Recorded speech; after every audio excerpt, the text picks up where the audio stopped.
ಬೌದ್ಧಿಕ ಪೂರ್ವ ಗಣಿತ ಓದುವ ತಯಾರಿ. ಇದ್ರೊಳಗ ಗಣಿತ ಚಟುವಟಿಕೆ ಮಾಡೋಣ. ಏನಿವು ಏನಿವು ಚೀಲ. ಯಾವ ಬಣ್ಣದದವು ಚೀಲ?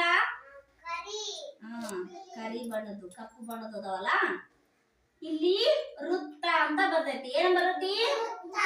ಏನಂತ ಬರ್ತೈತಿ? ವೃತ್ತ. ಇದ್ರೊಳಗೆ ವಸ್ತು ಯಾವ್ದೈತಿ ನೋಡೋಣ. ಏನಿದು? ಏನಿದು? ಯಾವ ತರ ಐತಿದು ಆಕಾರ? ವೃತ್ತ. ಇನ್ನೊಂದು ವಸ್ತು ನೋಡೋಣ. ಇದು ಯಾವ ಆಕಾರ ಐತಿ? ಯಾವ ಆಕಾರ ಐತಿ? ವೃತ್ತ. ಎರಡು ಒಂದೇ ತರದವಲ್ಲ ಅವು. ಇದೇನು? ಏನಿದು? ಇದ್ರೊಳಗೆ ಹೆಂಗೈತಿ ಆಕಾರ? ವೃತ್ತ. ಏನಂತ ಬರ್ತೈತಿ ಇದ್ರಾಗ?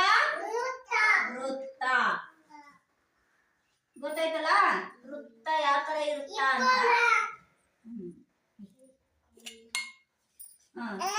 ಈ ಚೀಲದ ಮೇಲೆ ಏನ್ ಬರ್ತೈತಿ? ಚೌಕ. ಏನಂತ ಬರ್ತೈತಿ? ಚೌಕ. ಇದ್ರೊಳಗೆ ವಸ್ತು ಹೆಂಗದ ನೋಡೋಣ.